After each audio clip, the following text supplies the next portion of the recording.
Hello, my YouTube family. Manipuri homemaker channel में आम बुता राम नौकरी मैं आम वासी तन अहेबगी रेसिपी उचरके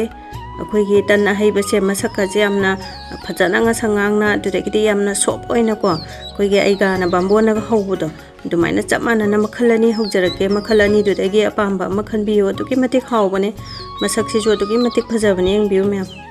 अदो मैमदा तल्ला मतंगसु मयाइदा सेकायरगा उचरके को यामना थोट लाउबनेबा अदुगिदी मनुंगसे मुल्ली मुंदे मागी मसकसे कमाई तौवे हाइबदो यंबियो मैम यामना सॉफ्ट ओइना दुकी मतिक मसकसे फजबने दुगा अखोइना तन अहेबसे हौबा मतमदा अखोइगी कन लाउबा सॉफ्ट ओइदबा मचु ngangu यादबा मयाम अमा थेंगनबिरंगनी अदु मयामदो मथंग मथंग हाइजरकेको दुदे हुजे गैस ऑन तौरगा चीनी मही हाना लोनथोगे अखोइगी चीनी अंगांगबदो दो चीनी अंगांगबा लोनबा कोन अमा थांगले दुगा इसिंग ग्लास अचौबसेमा हाइजलगे दुगा चीनी अंगांगबसे चीनी अंगांगबा ngata हापदि यादेको दुना चीनी अंगांगबा मतुम अचौबा अनी खकजे कबो कबोक सोइदोगा सुमाइना हापजलगे गैस सु सेप ओइनबा छटलाउना थुना सौनबा दुना मै सिसु हाई फ्लेम दा थम्मगा अखोइगी छटलाउना सौदोनजिको अखोइगी यामना नंग लाउना कोइना सौनगदबा खोकदबा अम्बुनाते जस्ट मही लांगथोनबा खतनीदा अदुना सिगे मतुम मतुम जे सिसे सौरकलगा मही लांगथोगा दुम यारे मही हेक लांगथोपगा गैस ऑफ तौरगा इंगलगा थम्मजेबा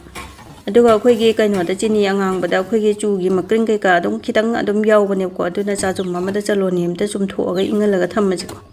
अदो मयाम चीनी अंगांगबा हापिसे मासिना होरेन तंदो मचुदो खितंग nganglap तादोइनिको अदुगा चीनी अंगांगबसे अखोइगी हक्चांगदसु यामना हेल्दी ओइदना चीनी अंगौबा ngata हापते सरुक तंखाया नारगा सुमाइना हापा अदुम यारे अदो चीनी अंगौबा हापतबदि सुयायादेको दुना हुजिकी चीनी महीदो इंगलिङैदा यामसे ओन्थोजे हापकदौबसिंगसे अटा से कोई कप अनी का हापचरगे अदुगा मोइदादो 1/3 कप अमा मोइदा से याम हापा यादेको मोइदादो यामगरगदि तंदो कोई तत लाउदोइनेबको अदुरगे हक्चांगदसु फत्तेदना मोइदा से याम हापा अदुना अखोइना तन अहेबसे हौबा मतमदा चांगसे याम मरु ओइको चीनी वाटपसु यादे अदुना अखोइ ऐगाना बांबोना याम हाउना हौबदो दुमाइना हौगे खनबिरगदि चांगसे याम फजना ओनबियो दु चीनी से हाफ कप अमा हापे दुदगिदी होप से स्पून अचौबा अमा हापे दुगा गुन मरु ब्लैक पेपर तो खरा मगा हापगे अंगांगी ओरगदि हापिरुनुको मोरोक साइ हरकनेबा अदो सि हाना अखोइगी इसिंग मही हापत्रिङैदा मही हाइजनत्रिङैदा फजना मिक्स हाना तौबिबा सि यामना मरु ओइको फजना सुमाइना मिक्स तौथोअनी अदुगा ngसाइगी चीनी मही लोनथोआ थम्बा अयिंगबदो अदु मुक खरा खरा हाइरगा अंतंगदा लोय हाइजनबा नतबा खरा खरा हाइरगा फजना तोचेबा अखोइगी लम्स कुंबा मतुंगुंबा अमता याहलोइदोइने याम फजना स्मूथ ताना तोतोइनिको अदुना अखोइना चीनीगा यामगागी चांगजेको अखोइगी यामगा चीनीगादो चीनीना खितंग हेलनबेबा हाइबदि यामसे केजी 5 लौरगदि चीनीदो केजी 3 फरपना हापिबा अदुमाइ तौरगदि फजना परफेक्ट ओइदोइनेबा चीनी वालासु यादबनिको अदुना चीनी अंगांगबदो हापबनिना चीनीदो खरा हंदबै वाने दुरेगिदी किसमिस से खरा हापचले दो अखोइगी अवाथबिनागा सेंबा टूटी फूटी अखोइगी क्वासदादागा हापा संगबा अंगांगबदो अदुसु दुम हापनैको दुम हापनिंग हापा यारे अदो हुजिक तै थांगलगे मही जे खितंग नंगबदौन तौवे अदुना इसिंग खितंग हापचलगा उंगतंग ओखाइरिने दो थाउसे अखोइगी मस्टर्ड ऑयल दो हंगाम थाउ दो अदुना दि महाउ लेबा याम हेनबने दुदगिदी मसक फजबा ngangbasु हेनबनिको दो ऐदि फॉर्चून गी रिफाइन ऑयल जे ओइना हाइरे अदुगा थाउ से फजना सारागा यारबा न खितंग सुमाइ थादरगा येंबियो खोइगी मही लांगागदि जर लौना संदोगी दोइनिको अदो मही लांगबदो कमाइ तौगे हाबदो उचरके को मैम सिदा हाइदरी से खोइगी मही लांगबा कइनो दुने अथितपदुने अदुना मागी सिगी मताइ अकोइबसिदा लोइना संदोरइसे मही लांगिनिको अदुना चपचाबा अखोइगी चपचाना थितलबदु मथंग मथंग हाइदजरागे अदो साइज से अखोइना थाहनगे पाहनगे अदुदगिदी पिकपा चौबा दुम इसागे अपाम्बा चांगदा लोइना हाइबा यारेको अदुना हाइरिबा पोतुगी अमाउंटुगी मतुंग इल्लेबा दो मताइ मताइदा अखोइगी राउंड कोइ खलाइसे चफुगी टाइपता टेंगोटकी टाइपता असिसे अखोइगी चीनी कैका अदुगिदी मही लांगबा नंगबा लोइना यारे हाइनिको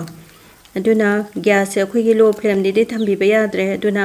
हाई फ्लेम दा नत्रगा मीडियम फ्लेम दा मरक मरकता खगा सानाबिरगा अखोइगी मथक मखाजे ऑन दना मचु खितंग चेंजेस लाबा कांदा दुम लौथोगा लोइरे दो याम कन्ना अखोइगी मचुजे ngang पंगाइबसु यादबा ngasai tan aheiba angang ba se khoina sumaina hauringida machu je ngangakadauba manbane ko ado hauba loira kanda thamma kanda konna inga kanda ngangjalakpani ko masa mathanda aduna ngangba ngairaga di ka bana hangi doineba adudagi di tai natraga so khoina fry pan khitang plate oiba amada dum hauba yai ko aduna segi moida yauba aduga chini angangba mahi hapa sigi maron se loiraga khoigi ata khatang tauba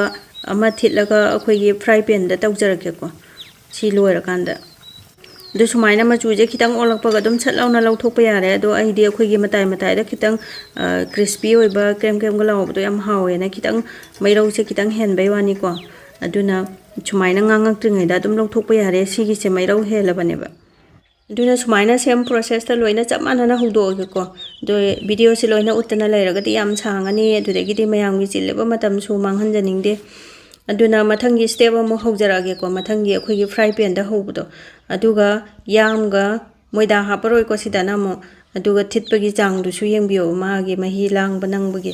do sumaina mahi se sumaina thipirani ko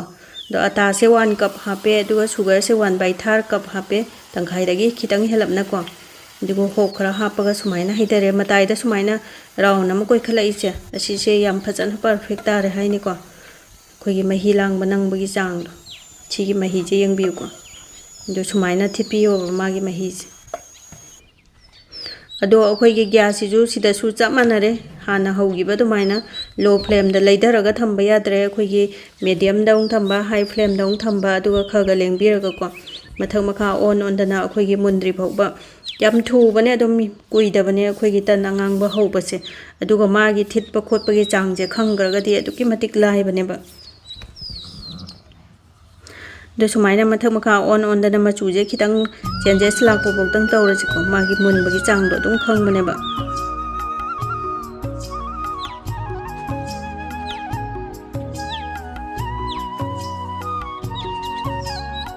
machu che sigi machu sumaina nganglap lakpa se sumaina khitang nganglap la abdi tum yare ko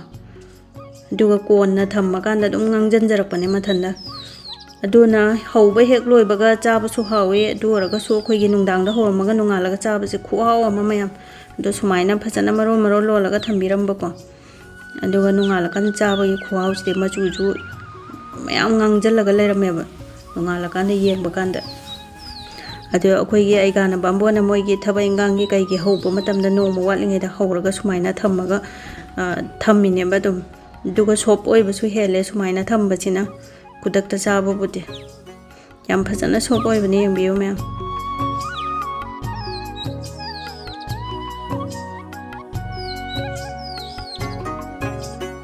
dudi ai nungshiraba viewer singna ai gi video se khitang kanaba nungaiba phawbiragadi like amam tang nambiramo motivation pibi boina dudagi di subscribe tau bidriba singna subscribe tau sanbiramo kana ba nungaiba video puduna lakjage ngasi gi bye bye